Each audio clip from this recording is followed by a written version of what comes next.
I never start a book before finishing the previous one, and I feel the same about my journals. Today, we're officially closing the final page of my 2025 reading journal and moving into my new setup for January 2026. Hi, I'm Fremont Journal. How about you make yourself some tea and we can get started? I have a bunch of books to add from October onwards, and I will start with The Heroes of Age by Brandon Sanderson.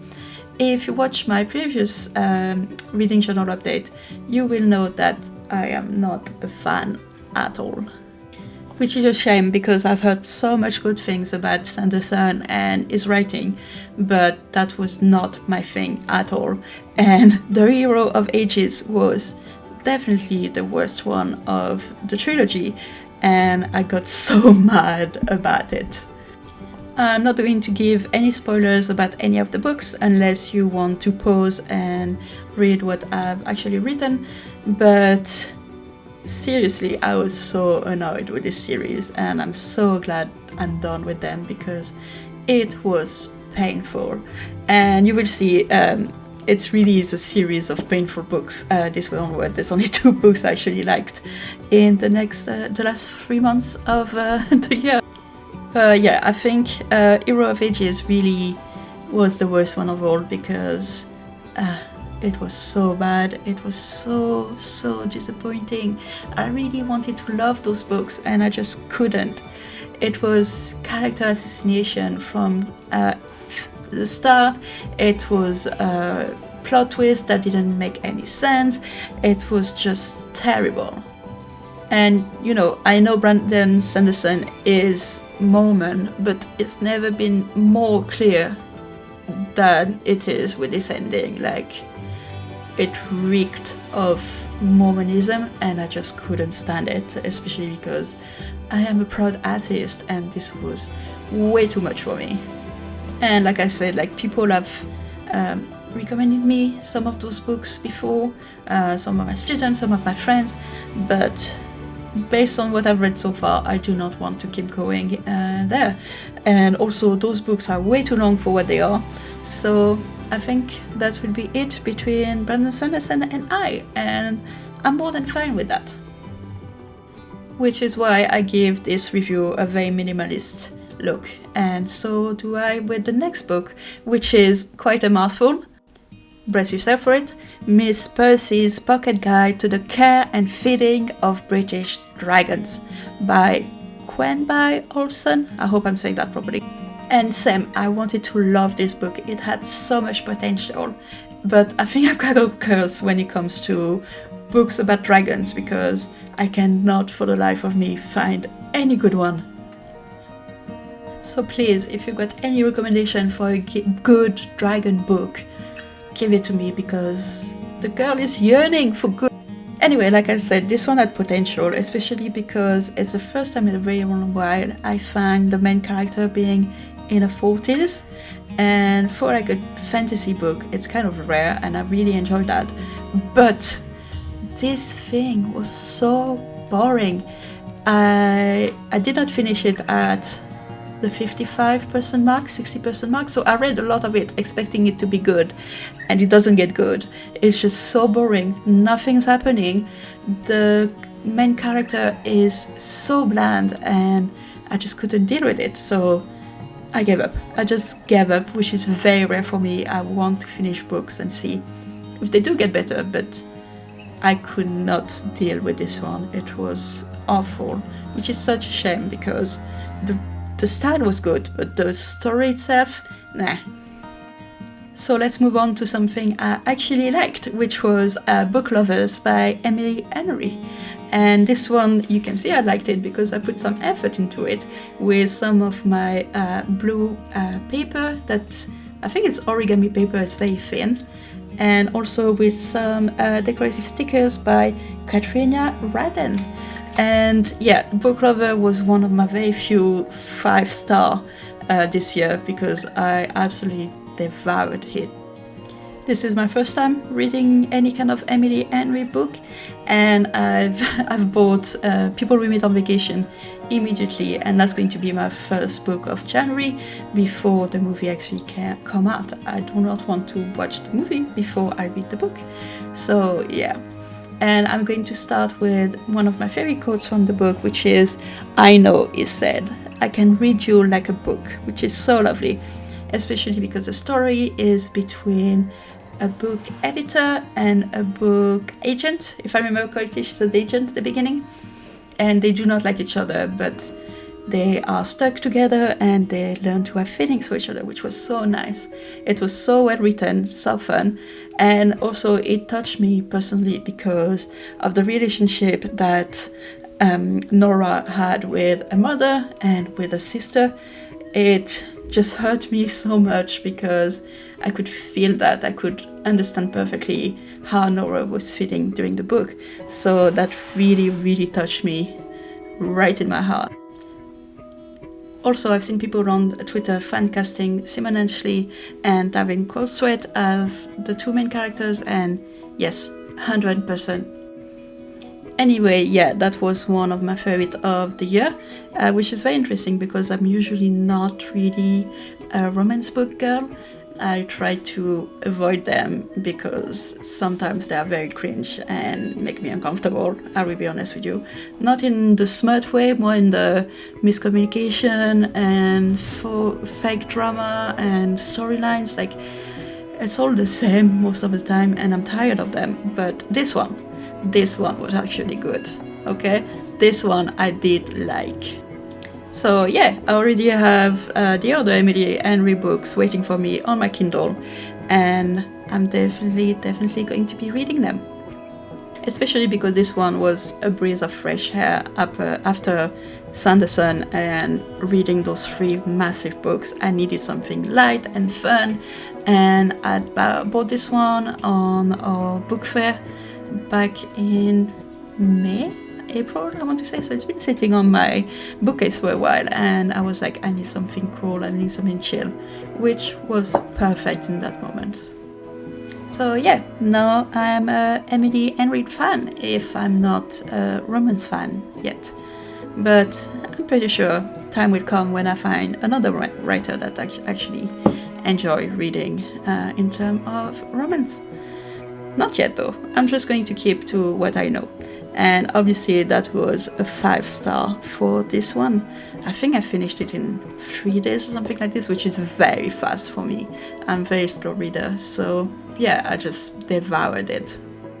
And speaking of books that I devoured, this one is definitely my favorite book of 2025, and that is The Second Death of Locke. I literally could talk for hours about how great this book is. But before that, the beautiful washi tape you see me using right now, which has some bronze filigree, is it the word, on it, that is from Paper Chase. That was a full set of different washi tapes. I do not find it on the website, so I don't think it's available anymore, and that's a shame because it is beautiful and it was perfect for this book in particular, especially with the way the cover is. And in just a second I will be using beautiful stickers that are some Lady Knights, and those ones are from Linu Art, and they are gorgeous. The moment I read the book, I knew that I was going to be using those stickers because they are perfect for Gray, who is the main characters of the book. I also used my golden bronze pen to write the quote, which is, "What is love without freedom? What is life without you?" Which, right in the feel. Yeah, I'm not going to spoil it because I think everyone should read that for themselves. Like, go and buy it right now. But it's basically about 2 friends, Gray, who is what we call a well, and a friend Kier, who is a mage. And basically he needs her to be using her power to use magic. Without her, he doesn't have any powers. She is the well of power that allows him to cast any kind of spell. And they are best friends from childhood, and they are at war, and it is beautiful. If you know anything about me, it is that I love a good friends to lover trope, and this one was just perfect. It was just like I was feeling giddy and kicking my feet in bed when I was reading it. Like, I could not put that book down. It was amazing.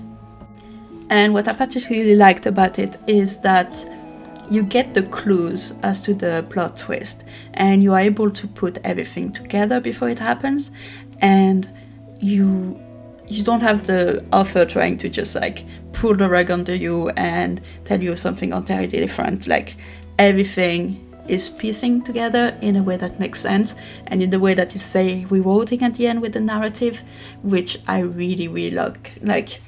I love when authors know that their readers are clever enough to put everything together, which is going to be part of the discussion for my next book, by the way. But in that case, yeah, it was so good, and I just can't wait for the sequel. If there is a sequel. Wait, let me check. Okay, so Goodreads tell me it is the first of 3 books in the Hand and the Heart trilogy, which, perfect name, by the way. So yeah, please read it. And you know how I was saying that I like it when authors think their readers are smart enough to put everything together? That's the opposite of what's happening here with Katabasis. And it was the most frustrating book I've read this year. And I know I should have stopped at some point. I know I was just making myself in pain reading this book, but I just couldn't stop. It's like watching a car crash happen. You can't look away. And I really hated that. And I've read this other book by Quine before, which was Babel, and it was a bit condescending, but not as much as this one is. This one really, really annoyed me in the author thinking that she's so much smarter than you, and that you can't follow with whatever she's laying in front of you and whatever the plot is, which is really annoying. Like, come on, you're not that much smarter than everyone just because you're working on a PhD, especially when it comes to writing. And you know, I don't mind when an author is smart and is showing their knowledge, but there's a way to do it, and this is not the way to do it, definitely. And I just did not like that. Which is part of the reason I'm putting did not finish page in my 2026 journal, because it was way too painful and I need to stop finishing books I don't like. This is just a waste of my time and I do not like that at all. So 2026 is going to be the year where I force myself to stop when I don't like it, because my need to know the ending is not as good as my need to write good books. And speaking of books I did not finish, now we've got Wonder Woman Warbringer by Leigh Bardugo. I had this book like on my shelf for literally years. It's been years it was written. It was written in 2017 and it's the first one in a series of novels about the big DC characters. I'm pretty sure it was released right alongside the movie. With that actress I will not speak about, but yeah, this was not, and it kind of followed Diana as a teenager. I think she's a teenager there, yeah, kind of like I think she's 17, 18, and she saves this girl from drowning and try to help her, but seriously, it was just all about that other girl when I wanted to read about Diana. I do not care about any like original characters that are not in DC. I just want to read about the characters I know and love, and that was not the case at all here. And I'm not sure how much of it was Leigh Bardugo writing it, how much of it was already scripted and she just like filled in the blanks, but it was just so boring. The beginning was exactly the same as in the first Wonder Woman movie, and then it branched out and it was like terrible, really. And I was at the point where I just put it down on my bedside table and it stayed there for about a week, And I kept looking at it, and after a week I was like, okay, I just don't want to pick that back up again. This is boring. So I just naturally gave up on it. Which is why there's a question mark next to finished, because I can't remember when. I only have one last book to add, which is Project Hail Mary by Andy Weir, which is so much better than this other book of his that I covered in my previous video. But for now, we are going to move on to our January setup. And basically my reading journal is going to be set up with different stickers that I know I'm not going to be using in my normal journal, because it's not really the style I want in my normal journal. So I'm really forcing myself to move away from what I usually do and do something different, this time with some kind of cyberpunk-ish vibe to it, I'm guessing. And the two sticker sheets I'm going to be using for those double pages are, one of them is from mag_ho, which is Okyoku Mag, if I said that properly, I'm sorry otherwise. And one of the sticker sheets is from Sticky themselves, same thing for like the lovely post-it here, and for the big sticker of the computer. So yeah, I'm just going with those purple and pink vibes here and making it look pretty and coherent. I'm not as pressured as I am with my normal bullet journal in terms of perfection, because I know I don't use my reading journal quite as much. I just update it every month, so that's it. So I don't mind it looking not as perfect as it needs to be, because I don't use it as much. And I'm going to keep it rather simple here, because I'm not a very fast reader compared to other people who do reading journals. So it's not like I'm going to be filling pages and pages in 1 month. If I can read 2 books in January, I will be more than happy, because that's kind of the pace I go to. So I'm just going to keep things simple, because I do not need that much space.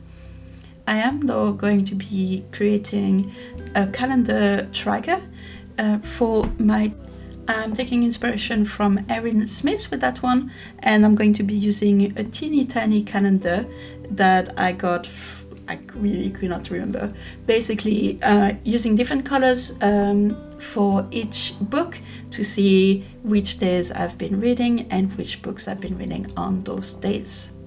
Hopefully I can keep track of that easily, because I've never really done it before. I only have my habits every month in terms of like reading, but I don't really track what I read, how much I read. So that's going to be a bit of a challenge for 2026. As you're going to see, I'm going to keep that other page and a half kind of blank, because that's where I'm going to be putting the covers of the different books I've been reading and some of the statistics, like how many pages did I read, how many days did I read, how many books, like those kind of things, which genres, anything like this that can fit on those 2 pages. So I'm really only decorating the corners to give me as much real estate as possible. And that little sticker sheets is so cute. There's got little spores again, I guess, that gets transformed into cats at some point, and I've been using those all around the pages to tie everything together, alongside some really funny little flowers that are also good. And before I finish with a bit of decoration, I'm going to be adding the numbers in this blank calendar I got from Muji. There are way more boxes than there are days to adapt to the different months, and I'm just going to fill in the blanks with a bit more stickers and add the little spores that turn into cats everywhere, because they're so cute, alongside with those teeny tiny flowers, and we can call that a day. I just can't wait to see how much I'm going to be filling up in that month, and I will see you again in the end of the month. If you're interested to follow me on this journey, please subscribe for more, and then go check out my reading journal setup that I did 2 weeks ago. Okay, goodbye.